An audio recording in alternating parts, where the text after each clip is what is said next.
Welcome to our channel. Today we how to secure your company data with Symantec, detailed guide step by step clearly.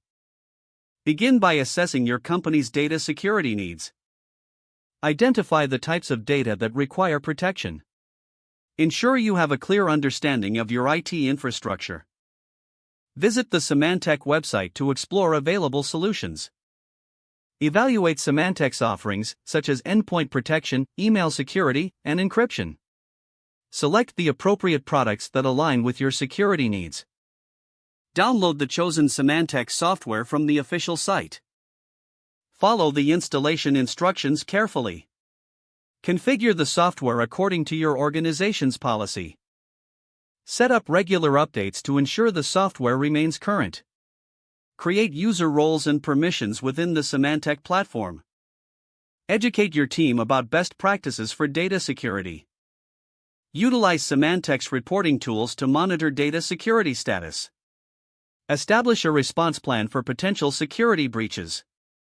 Test the system regularly to identify any vulnerabilities. Conduct training sessions to keep all employees informed.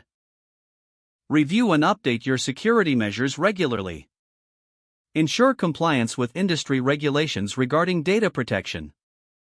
Leverage customer support for any issues or advanced configurations. Document all processes and policies for future reference.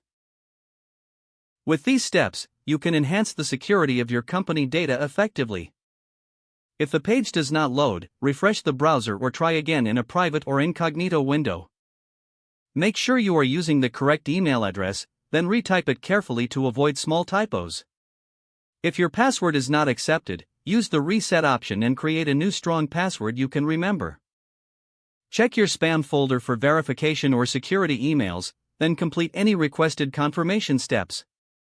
Enable two-factor authentication if available to improve account security and reduce unauthorized access risk. After signing in, review your profile details so your contact information and settings are accurate and current. If you see an error message, note it down and try again after restarting your device and internet connection.